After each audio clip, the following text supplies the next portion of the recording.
सगळ्यांच्या बुक्कीत टेंगुळ सूरज चव्हाण ठरला Bigg Boss विजेता।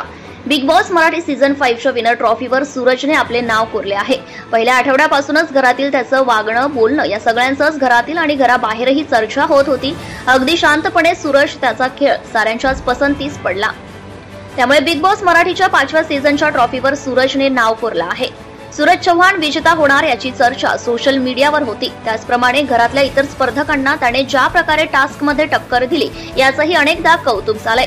इतकंच नव्हे तर बिग बॉसच्या घरातील कॅप्टन होण्याची ही संधी सूरजने मिळवली।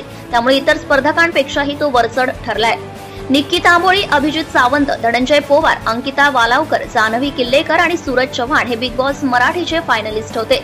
यामध्ये आधी जान्हवी किल्लेकर ही 9 लाख रुपये घेऊन त्यानंतर अंकिता वालावकर घराबाहेर पडल्या। टॉप 4 स्पर्धकांमधून धनंजयला माघार घ्यावी लागली। त्यामुळे सूरज, अभिजित आणि निक्कीने टॉप 3 मध्ये धडक दिली। यामध्ये सूरजने बाजी मारत टॉप 2 मध्ये स्थान मिळवलं। अखेर प्रेक्षकांनी निर्णय देत सूरजला बिग बॉस मराठीचा विजेता केलं।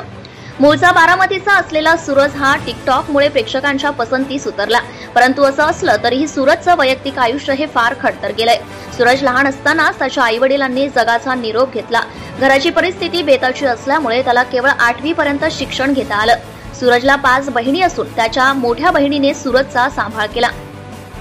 बुक्की टेंगुळ, गुलीगत धोका अशा त्याच्या शब्दांमुळे आणि रील्समुळे सूरज चांगलाच फेमस झालाय। त्यानंतर त्याला बिग बॉस मराठीची ऑफर देण्यात आली।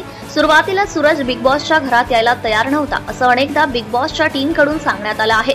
परंतु बिग बॉसच्या टीमने त्याला घरात येण्यासाठी तयार केलं। त्यानंतर आता सूरजने थेट बिग बॉसच्या ट्रॉफीवर नाव कोरलं आहे। Bureau report AS Marathi News, Sagar Pawar, मुख्य संपादक। Subscribe now and press the bell icon. Never miss an update.